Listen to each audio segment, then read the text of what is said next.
Muy bien.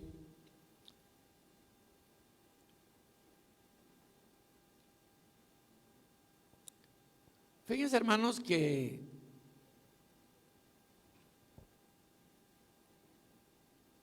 había un gran pensador, bueno, se le consideró el padre de la historia. Se llamaba Heródoto. Algunos dicen Heródoto. Y el padre de la historia, Heródoto, decía que los hombres hacemos la historia. Por supuesto, esto referido, hermanos, a que la historia se escribe en base a lo que el ser humano o un grupo de seres humanos hacen.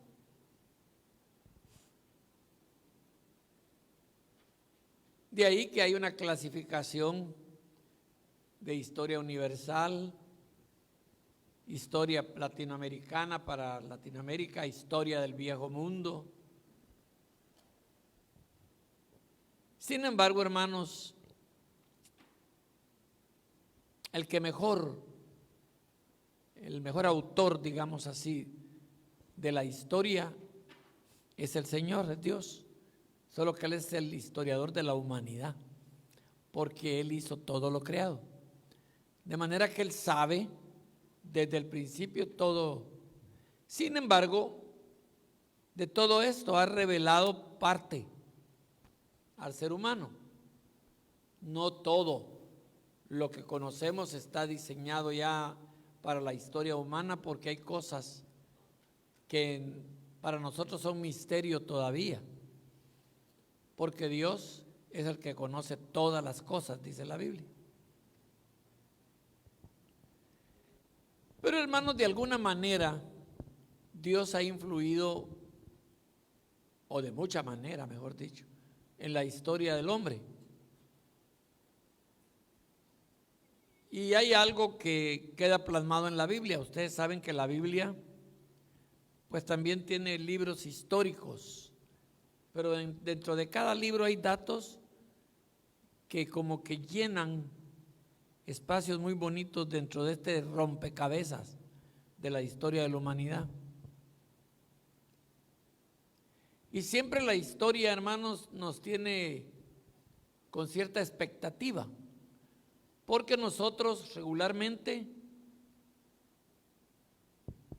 para pensar en lo que viene, estamos pensando siempre en lo que ya pasó. No me van a decir ustedes que no, pero uno siempre está pensando en lo que ya pasó para pensar en lo que viene, ¿verdad?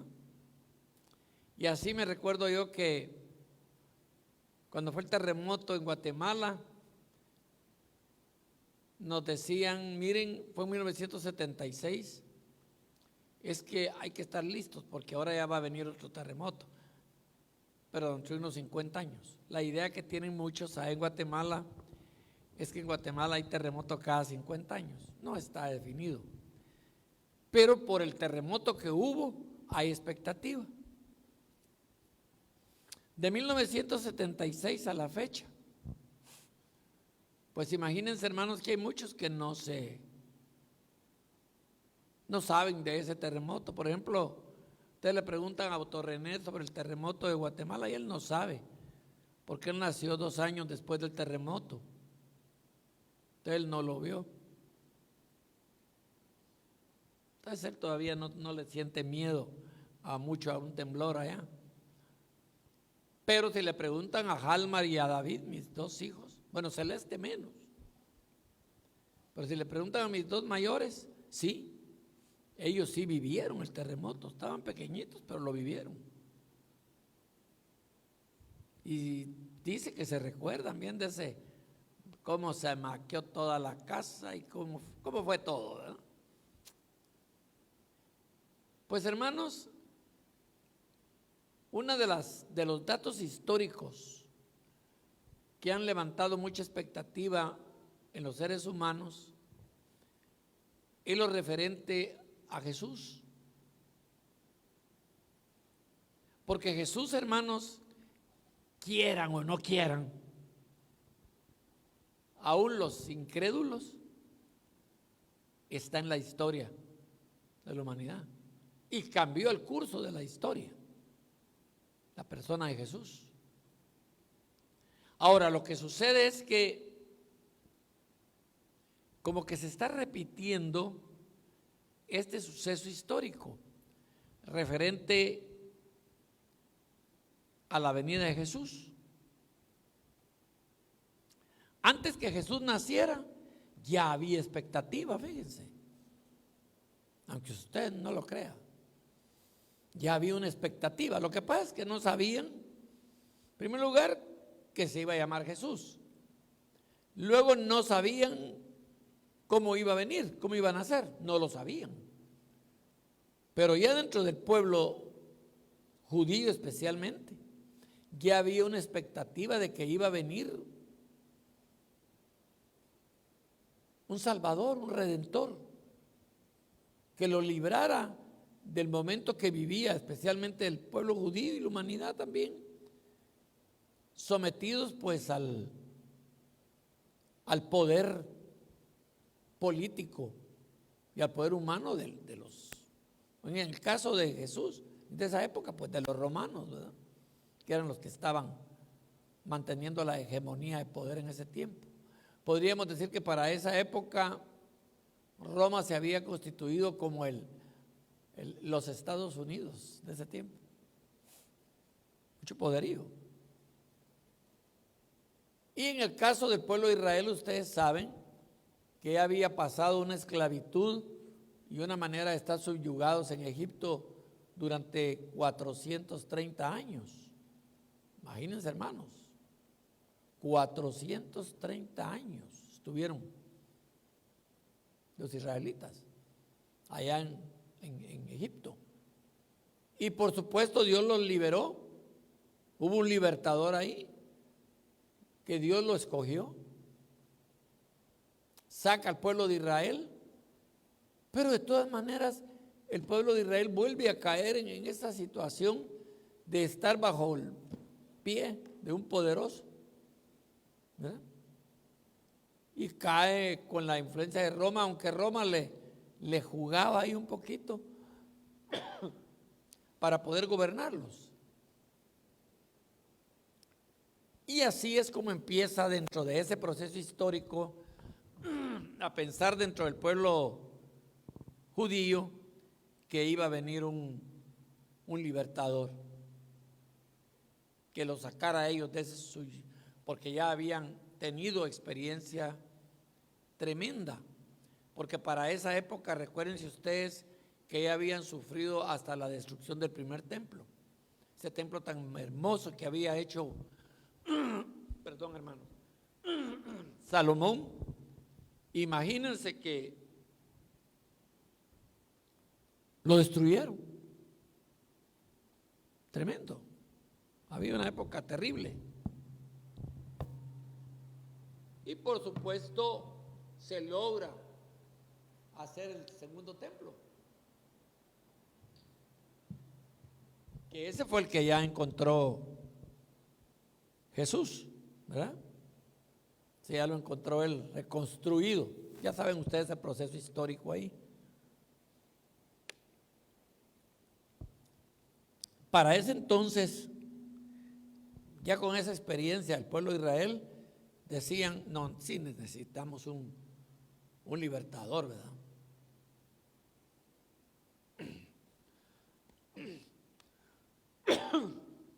Ay, perdón, hermanos. Es que pasé una noche difícil yo. Pues hermanos, la historia, por las experiencias anteriores, diseña ciertas posibilidades o probabilidades de que sucedan ciertos hechos. Pero en el caso particular de Jesús, no es simplemente por la historia, sino es la intervención divina. Dios interviene y toma la decisión de humanizarse. No él, no Yahvé. Pero como estaba el verbo también, acuérdense que Dios estaba ya desde la creación, 3 personas, ¿verdad? Estaba Yahvé, el verbo, y luego el Espíritu Santo. Por eso la Biblia dice, y el verbo se hizo carne y habitó entre nosotros. Entonces, y ahí ya se hizo humano. El verbo no era humano. Bueno, se llega el tiempo de los profetas. Regresando un poquito a la historia entonces. Y el profeta Isaías empieza a recibir palabra del Señor para hablarle al pueblo. Tenían la esperanza de que iba a haber una intervención divina. Estamos seguros que muchos de nosotros ahorita, en toda esta revolución que se da en los países, problemas políticos, incluso aquí en Estados Unidos, cada uno de nosotros estamos esperando una intervención divina, ¿no es cierto? Porque hay muchas cosas, hermanos, que no se les halla ni pie ni cabeza. El hombre no, el hombre con el poder humano lo que hace es desordenar todo. Y peor cuando actúan muchas veces visceralmente. Visceralmente quiere decir con el hígado, como decían las abuelitas. Yo no digo con el hígado porque es mentira que el hígado es el que lo pone enojado a uno, ¿eh? Eso es mentira. Visceralmente se llama porque actúa con lo de adentro. Otras veces no visceralmente, sino que locamente. Hay veces que se actúa por pura locura. Hay gente que amanece de malas pulgas y en la mañana se le antoja algo y arruina todo, ¿eh? Y eso pasa, hermano, en todo sentido en el hombre. Hasta con los que gobiernan puede pasar. Son humanos. De esa cuenta el Señor dijo, no, voy a tener que empezar a darle palabra a este pueblo para que espere. Le voy a dar una esperanza. Y hermanos, en el libro de Isaías, en el capítulo 7, se da una profecía que, hermanos, son 7 siglos antes de que Cristo viniera, ¿ves? 700 años antes de que Cristo viniera. O sea que esto que voy a leer ahorita se escribió más o menos unos 2725 años, ¿eh? Más o menos 2725 años. Los 700 años antes de Cristo y los 2025 que ya pasaron después de Cristo, ¿eh? Pues en el capítulo 7 de Isaías,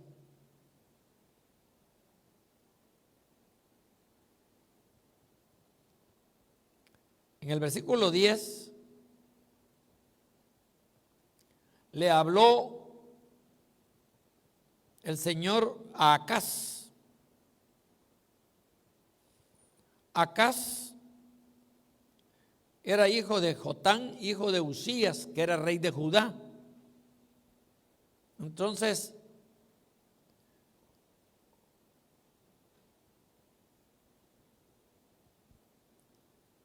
cuando decide Dios hablarle a través de Isaías en el versículo 10 del capítulo 7, le dice, habló también Jehová a Acaz diciendo, pide para ti señal de Jehová tu Dios, demandándola, ya sea de abajo en lo profundo o de arriba en lo alto.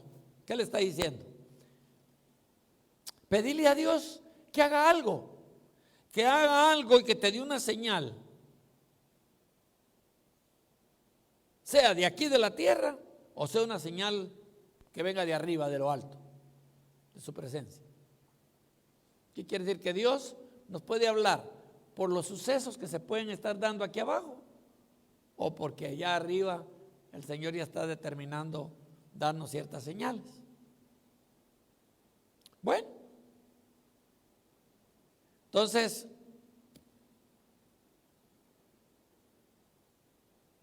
¿qué creen ustedes? Acaz no quiso pedir señal. Lean el versículo 12 del capítulo 7.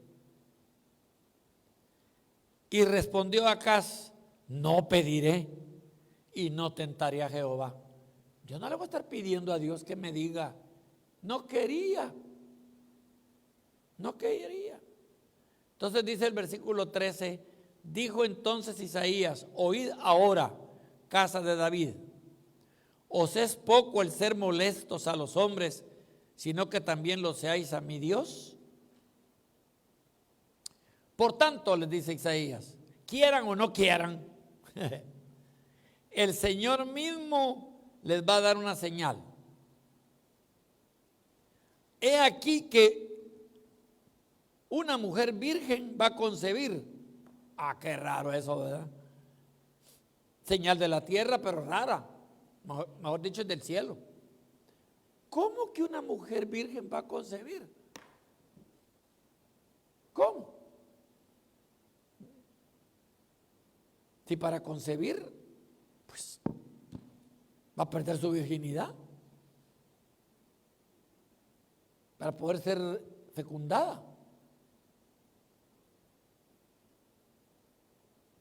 Pero esa señal te la voy a dar, dijo.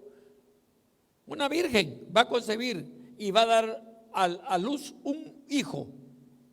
Y les digo de una vez cómo le van a llamar. Le van a llamar Emmanuel. Tal nombre les dio. Y hasta se empezó a decir que iba a comer. Va a comer mantequilla con miel. Yo no sé cómo comían eso en ese tiempo. Hasta que pueda desechar lo malo y escoger lo bueno. O sea, iba a estar comiendo mantequilla con miel hasta que ya llegara a una edad donde ya comiera más sólido y ya pudiera discernir, quiere decir, entre lo bueno y lo malo. Bueno, y ahí todo el mundo se puso en revuelo, ¿verdad? ¿Cómo es esto? En primer lugar, va a haber una mujer embarazada sin que haya tenido marido. En ese tiempo no existía la inseminación artificial.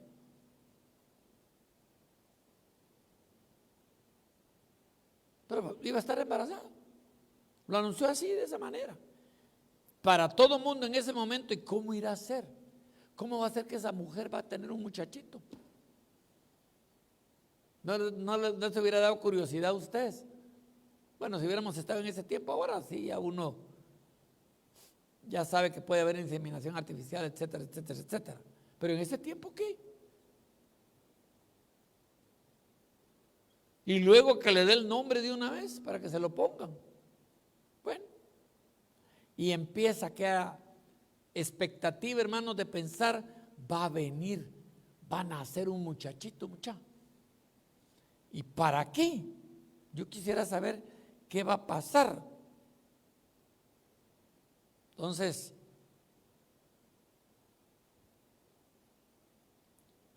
dentro de todo eso, sigue toda la profecía de Isaías. Y empieza a decir que iba lo que ir pasando antes de la venida.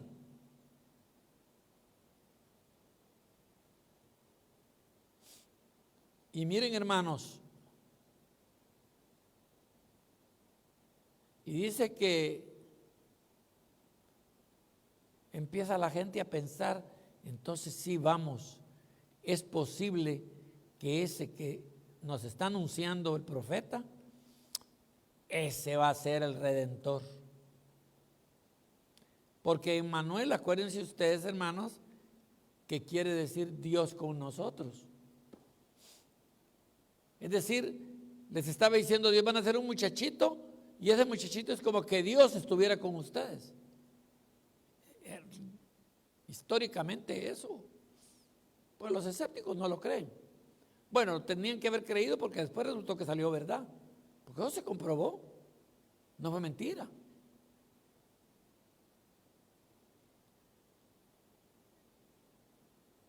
Y hermanos, qué lindo lo que uno mira, porque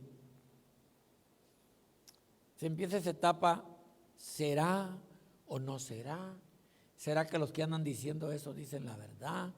¿Será que Isaías se pegó una gran comida de frijoles en la noche y de la pesadilla que tuvo resultó hablando eso? La duda, ¿verdad? De todo. En la humanidad siempre ha habido duda, siempre. Hasta por cosas muy comprobables. Entre paréntesis, no miren ustedes que solo porque Galileo Galilei, famoso físico del siglo XIV, siglo XV por ahí, le encantaba estar estudiando los astros. Él nunca vivía en la luna hoy, siempre, pero sí le gustaba ver los astros. Y se le ocurre inventar un telescopio. Telescopio quiere decir ver de lejos, ¿verdad? Ver de lejos, pero verlo bien cerca. Y con ese telescopio empieza a hacer estudios y se empieza a dar cuenta,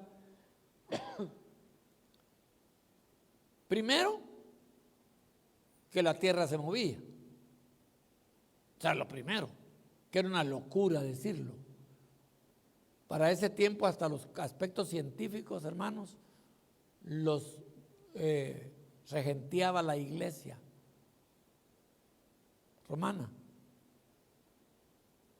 En ese tiempo, usted no podía hacer investigación científica que el resultado contradijera lo que ya estaba diciendo la iglesia. Si no, a usted lo pasaban al Santo Oficio. Se llamaba Tribunal del Santo Oficio de la Inquisición. No me gustaría estar hablando tanto de esto porque a algunos les molesta, ¿va? Pero es historia, yo no me puedo abstraer, hermanos, de la verdad. Peor de la verdad histórica, ¿verdad? Que no les guste. Y total, hermanos, que cuando Galileo Galilei se le ocurre decir eso, se estaba oponiendo a lo que hasta ese momento el dogma de la iglesia decía diferente. En ese entonces se sustentaba una teoría que se llamaba geocéntrica. Esa teoría geocéntrica quiere decir que en el sistema planetario nuestro, la Tierra estaba en el centro, decía el dogma, fija, y que todos los demás planetas daban vuelta alrededor de ella. O sea que se aceptaba que todos los demás planetas y los astros se movieran, menos la Tierra. Esa estaba fija. No se podía mover porque si se movía y daba vuelta, nos caíamos todos. Pues sí, como era redonda, estar parado en una tierra que da vuelta, que hasta la fecha es así, queramos o no queramos. Ahorita, hermano, estamos parados aquí y esta cosa está dando vuelta, ¿ves? Y yo no sé cómo que no agarramos patas arriba para otro lado. Bueno, hay explicación física, ¿verdad? Pero ese es otro tema. A Galileo se le ocurre decir que no, que la Tierra no estaba fija, que se movía y que además no era el centro de nuestro sistema, que el centro era el Sol y que la Tierra era la que daba vuelta alrededor del Sol. ¿Para qué dijo eso, hermanos? Se sustentó otra teoría que ya no era la geocéntrica, sino se llamó heliocéntrica. Heliocéntrica quiere decir el Sol en medio, y así está hasta la fecha. Aunque, miren, cuando se opusieron a eso, y aunque no quieran, ahí está el Sol. Y luego la Tierra da vuelta alrededor del Sol, y no solo eso, da vuelta sobre su mismo eje. Imagínense qué relajo.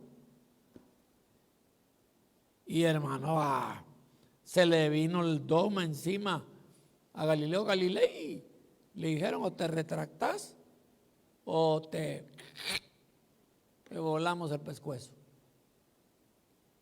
Y los libros que él escribió los quemaron, los destruyeron.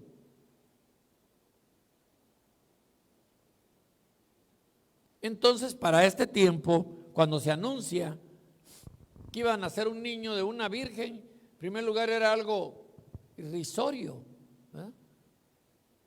Daba risa. ¿Quién va a creer que llegue hoy una niña, una señorita con su papá y su mamá?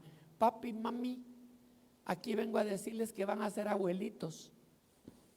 Y que le diga el papá y la mamá, bueno, ¿y qué? ¿Con quién te metiste? Porque es lo primero que le van a preguntar. Yo no he tenido novio. Nunca he tenido vida sexual. Pero voy a tener mi bebé porque lo he concebido virginalmente. Sigo siendo, mira muchachita, anda contame esa tu película otro día, le va a decir el papá o la mamá. No se lo van a creer, porque ahora ni modo, ¿eh? Pues en ese tiempo, con mayor razón, esto que dijo Isaías, dijeron, bueno, qué bueno si viene, ¿verdad? Nos conviene que venga.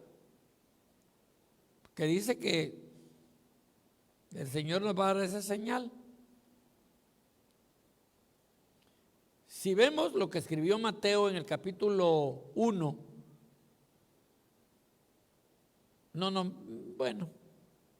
sí, podemos ver Mateo 1:23, pero eso, ahí se está corroborando. Ya Mateo lo confirma. Mateo capítulo 1 y versículo 23. Miren si no pasó. Dice, todo esto aconteció para que se cumpliese lo dicho por el Señor por medio del profeta cuando dijo, he aquí una virgen concebirá y dará a luz un hijo y llamará su nombre Emmanuel, que traducido es Dios con nosotros. Hermanos, más de aproximadamente, sí, digamos, poquito más de 700 años, se cumple, fíjense. Se cumple eso y lo dice Mateo. Se cumplió. Es cierto. Bueno, pero miren hermanos, qué expectativa. Y qué bonito cuando una cosa, mira que se cumple y que veamos que valió la pena pues tener fe en algo que otros no creían y nosotros creemos, pero que se está cumpliendo. Eso le da a uno satisfacción. Ya les conté la vivencia aquella de un hermano allá en mi pueblo que nos anunciaron por profecía que iba a haber terremoto en Guatemala en 1975. Nos dieron la profecía y el 76 se cumplió. Pero este hermano, miren, se fue a decírselo a medio mundo, aún a la gente que no era cristiana. Y cuando me hablaban a mí me decían, mire, don Otto, háblele a fulano, hombre, que usted que es amigo de él, dígale que deje andar hablando locuras, hombre. Ahí anda diciendo que va a haber terremoto, usted está chiflado. A mí me decían, si supieran estos que yo también lo estoy creyendo, decía yo. Pero ¿para qué se lo voy a decir a estos y estos no? Porque eso fue dicho a través del ministerio de una profeta que lo anunció. Solo que no nos dieron la fecha. Nos dijeron claramente que iba a ser en el mes de febrero de 1976, pero no nos dieron fecha. O sea que podían ser dentro de los 28 días de febrero, ¿eh? Ya les he contado eso. Y este pobre hermano se mete a decirle, lo trataban de loco. Pero la noche que fue el terremoto, la madrugada mejor dicho, porque fue a las 3 de la mañana con 33 minutos, con 33 segundos, el mero 4 de febrero. Por poco es el 3 de febrero a las 3:33. Este hombre sale a la calle, la gente llorando porque se le vinieron los pedazos de casa, las frentes de las casas tirados. ¿Y saben qué hacía él? No, que no pues, vengan pues, díganme pues, que no es verdad. La pobre gente llorando, afligida, y él muerto, feliz, porque se había cumplido el terremoto. Él estaba feliz. No, que no, pues. Aquí pasó eso. Mucha gente no creía esto que anunció Isaías. Pero aquí, hermanos, en el Evangelio de San Lucas, miren lo que pasó.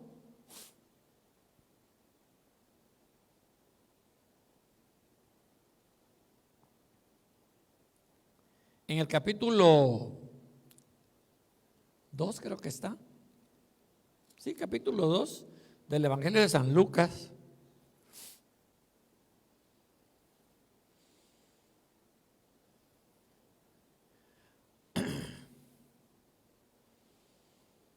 Resultó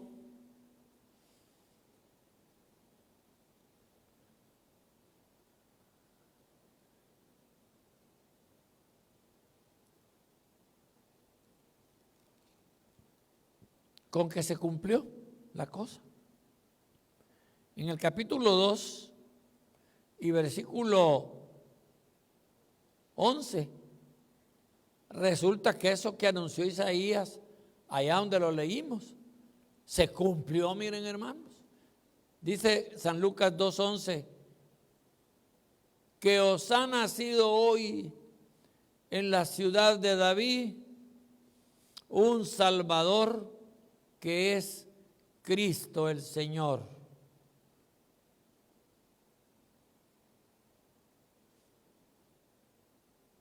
¿Se cumplió? Sí, se cumplió. Pero no solo eso. Ahí mismo en el Evangelio de San Lucas, capítulo 2, pero en el versículo 25, miren lo que pasó. Lucas 2:25. He aquí, había en Jerusalén un hombre llamado Simeón. Este era un hombre justo, dice, piadoso. Esperaba, oigan, él sí creía, esperaba la consolación de Israel y el Espíritu Santo estaba sobre él, dice. Este hombre creyó lo que habían dicho 7 siglos antes. Lo creía. Y dice el versículo 26, y le había sido revelado por el Espíritu Santo que no vería la muerte antes que viese al ungido del Señor. Miren qué profecía, hermanos. ¿Sabe qué era la profecía? No te vas a morir mientras el ungido, ese Salvador, venga. Si no ha venido, no tengas pena, vos seguís viviendo, vivito y coleando. Qué bonito, ¿verdad? ¿O no? ¿Qué haría usted? Ay, Señor, que no venga, así vivo más, diría usted, ¿verdad que sí? ¿Ah? Ay, que no venga. No vengas, mejor quédate ahí, le diría Jesús a usted, ¿va? Porque él, así le dijo el Espíritu Santo, no vas a ver la muerte, o sea, no te vas a morir antes que mires al ungido. Como decimos nosotros, con tus propios ojos. Bueno, resulta, hermanos, que vinieron a presentar a Jesús al templo, cuando así como presentamos los niños aquí. Y dice el versículo 27 de Lucas 2, y movido por el Espíritu vino al templo, este Simeón. Y cuando los padres del niño Jesús lo trajeron al templo para hacer por él conforme al rito de la ley, miren lo que hizo Simeón. Él le tomó en sus brazos, agarró a Jesús y bendijo a Dios, y miren lo que dijo: ahora, Señor, despides a tu siervo en paz conforme a tu palabra, porque han visto mis ojos tu salvación, la cual has preparado en presencia de todos los pueblos, luz para revelación a los gentiles y gloria de tu pueblo Israel. ¡Ja! Y se cumplió. ¿Cómo la ven? Ya a partir de ahí, con eso que hizo Simeón, que estaba diciendo, ya ahorita puedo entregar los tenis. Ya lo vi, lo conocí, no me morí mientras no vinieran. Bueno, ya que la historia ustedes la conocen, todo mundo, ahorita ¿qué expectativa está todo mundo? Esperando el 24, a ver quién va a hacer paches, quién va a hacer tamales, quién va a hacer gallina rellena al estilo Chapín, quién va a hacer molletes. ¿Ah? ¿Verdad? Todo el mundo está pensando, ¿verdad que sí? No me van a decir que ustedes no. Yo sí, mano, yo añoro los tamales, fíjense, pero no puedo comerlos, pero a que sea el olor me conformo.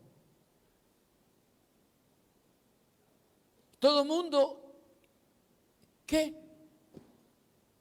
Es una fiesta, pero ¿no cree que Jesús va a venir? Si Él ya vino. Pero ¿saben qué es lo más tremendo de todo esto? Por eso les digo, el proceso histórico es importante. Que vino, siguió todo el proceso de redención. Contentos los judíos cuando entró a Jerusalén, ¿se recuerdan? Ellos dijeron, ahorita sí, como que entraba el candidato, el ganador, el que estaba en el primer lugar en las encuestas. No, Jesús no tenía ni siquiera rival ahí como candidato porque ya había rey. Y entra en un burro usted. Fue lo primero que, cuando el emperador en que entraba, pues, un carruaje de aquellos jalado por 2, 4 caballos, pero de aquellos caballos que parece que espejo tienen en la piel, ¿verdad? Dicen que en la piel del caballo se iban a peinar muchos porque se reflejaba.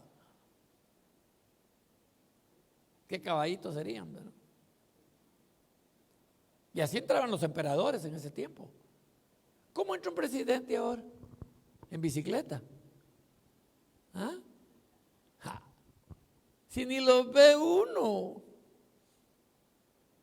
En aquellos carros blindados, con los vidrios negros y con un puño de chuchos, no, de guaruras a la vuelta, corriendo a la par del carro y ahí van así. Y Jesús, hermanos, se le ocurre que le fueran a desatar un burro para encaramarse en él y entra así. Hosana, Hosana, al rey. Ay, acá gran bulla, va. Pensando en que, aquí viene el libertador. Prepárate, César. Prepárate, Pilatos. Ahí te va tú. Me imagino que decían algunos, ¿verdad? Haciendo carita a los. Y no fue así. Ustedes saben la historia, ¿verdad? El mejor candidato que había, a ese mataron, ¿ves? Lo matan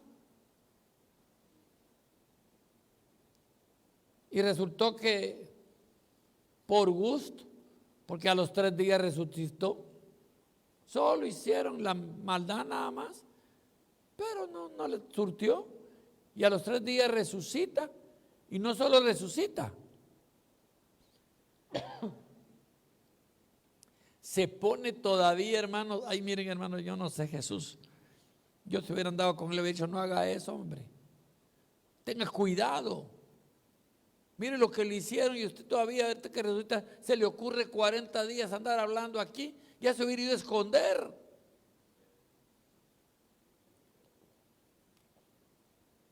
¿O no hubieran hecho ustedes? Por favor, hermano. Si lo hubieran matado a usted y le dio la dicha el Señor de que gracias, hermano, que lo resucita, séame honesto.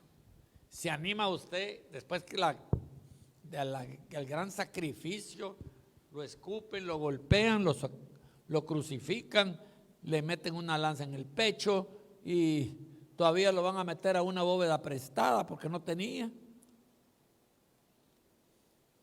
Resucita y todavía sí se le ocurre 40 días andar predicando.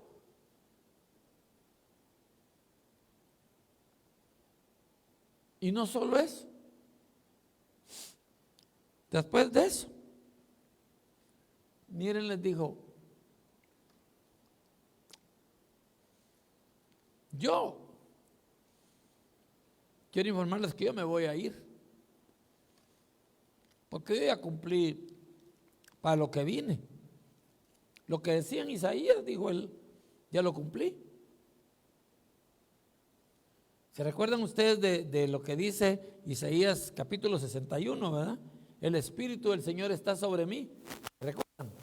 Y yo vine a dar quebranto. Y empieza a decir para lo que vino. Ahí lo confiesa bien claro. Entonces yo ya cumplí, dijo. Así es que yo me voy. Ahí se quedan ustedes. Aquí los dejo. No tengan pena, yo les voy a mandar un cuate que los va a apoyar, les va a dar, tiene mucho poder, les digo. Como quien dice otro candidato, es poder de lo alto y les manda el Espíritu Santo. Pero se va. Qué decepción, ¿verdad, hermanos? En lugar de, no solo lo matan, resucita, en lugar de al resucitar, ¿qué hubiera hecho usted? Y organizarse, empezar a llamar, vénganse los 12, organicémonos. Pedro, andate vos allá a aquel lado y organizame aquel grupo allá. Mira, conseguí armas. Mira si aunque sean los narcos te pasan algo. ¿A qué eso hubiéramos hecho? Organicémonos, hombre. Ya estoy vivo otra vez y entrémosle a estos y los pobres, los apóstoles escondidos estaban, decepcionados, todos tristes.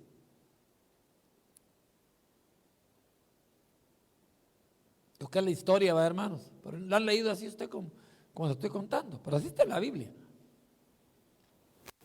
Y dice, así es que me voy. Ahí en el libro de los Hechos, lo que me gusta es esto. Mire pues, aquí empieza a darse vuelta la historia otra vez. En el libro de los Hechos, capítulo 1.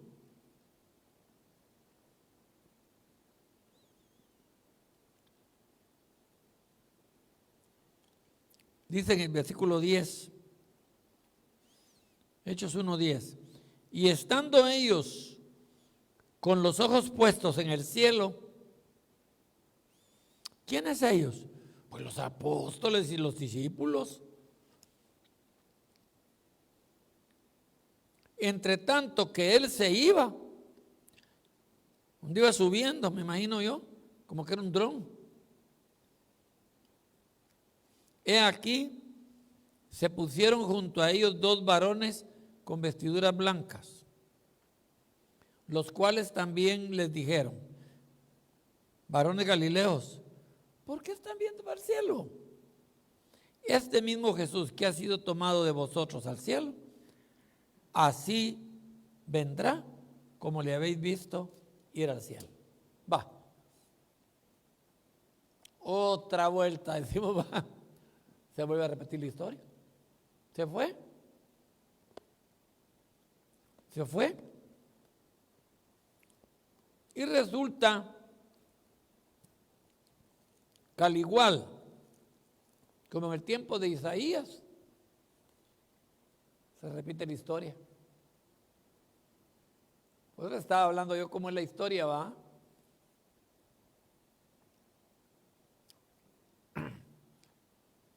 Y entonces, hermanos, queda plasmado en la Biblia, según dicho en el libro de los Hechos, que va a volver, que se fue. Pero los ángeles esos dijeron, así como lo están viendo que se va, así va a venir, hombre. No es pena. Pues en el libro de Primera Tesalonicenses, hermanos, Primera Tesalonicenses, en el capítulo 4.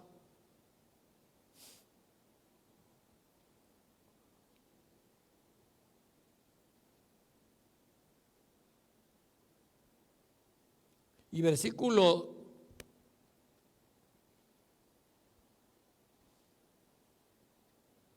16, Primera Tesalonicenses 4:16.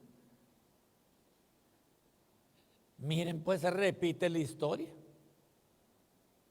Porque el Señor mismo, con voz de mando, con voz de arcángel y con trompeta de Dios, descenderá del cielo otra vez. Miren, bueno.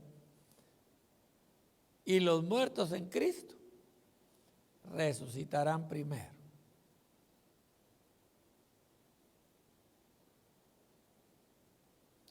Yo le pregunté a un hermano, ¿qué prefiere usted cuando Cristo venga?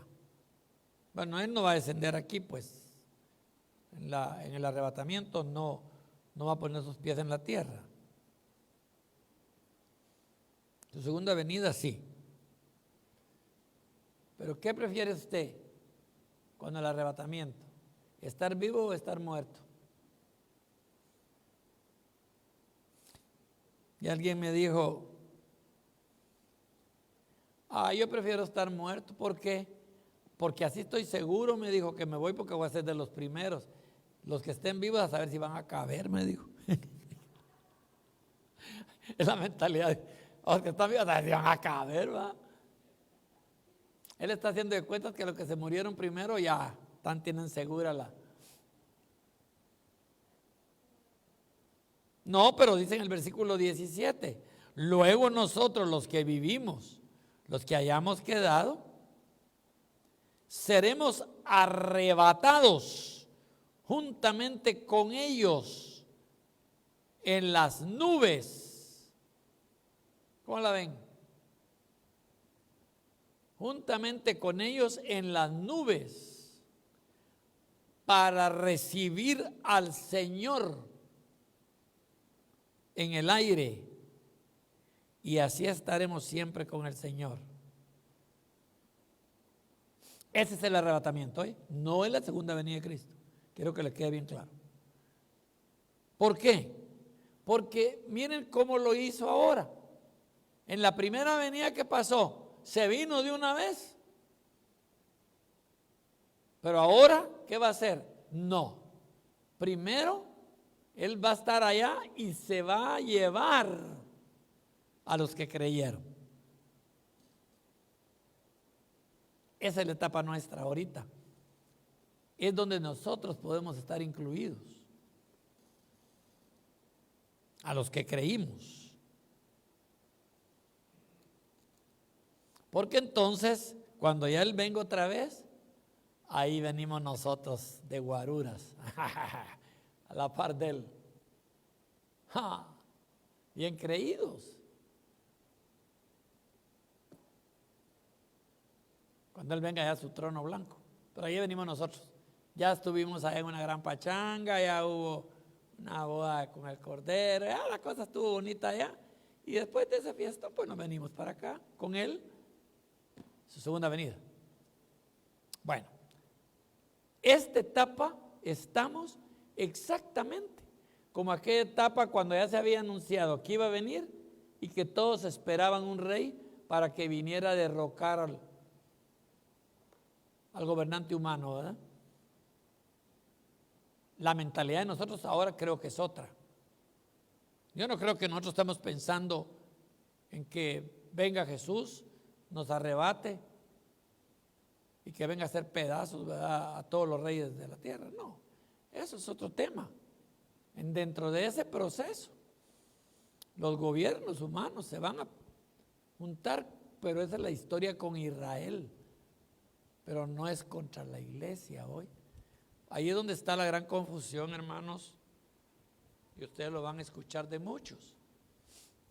Para muchos, la iglesia va a pasar la gran tribulación, porque la están poniendo equiparable con el pueblo de Israel, el pueblo judío.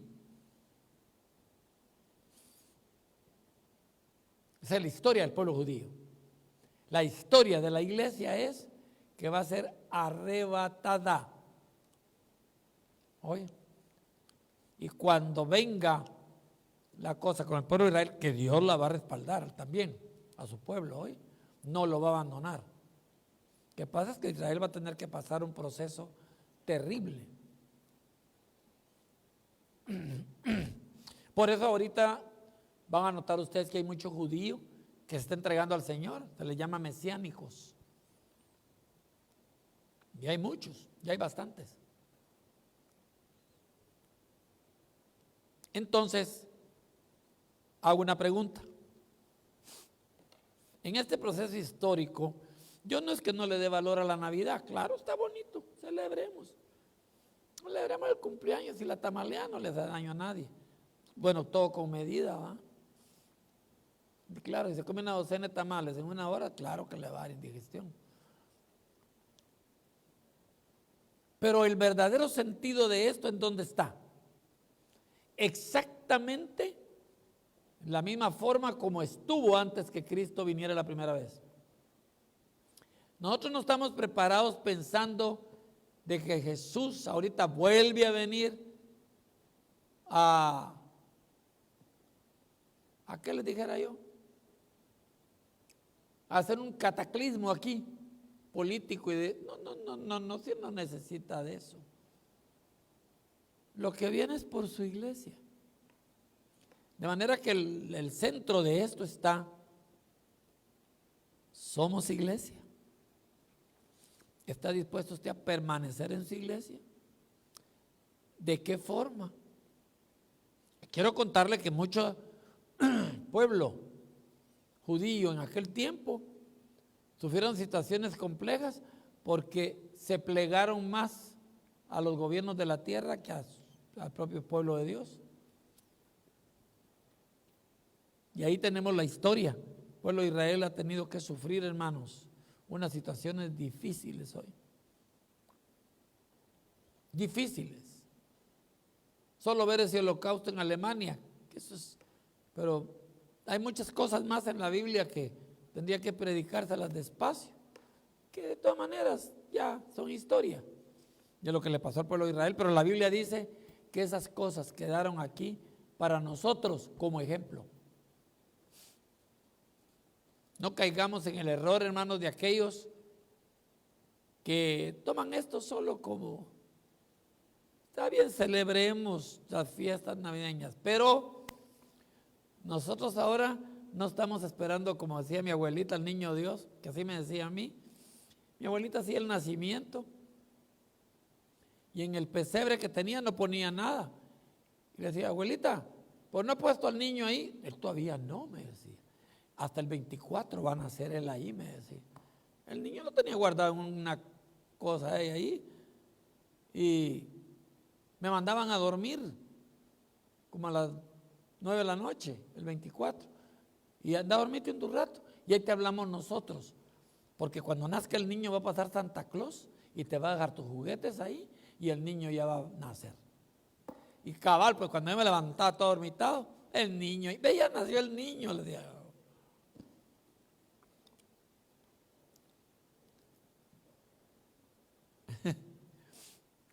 Y ya me daban mi tortuga, era la caparación de una tortuga. A mí me tocaba estar con ese cuento ahí, ellas cantando, venid pastorcillos, venid a adorar al Rey de los cielos que ha nacido ya.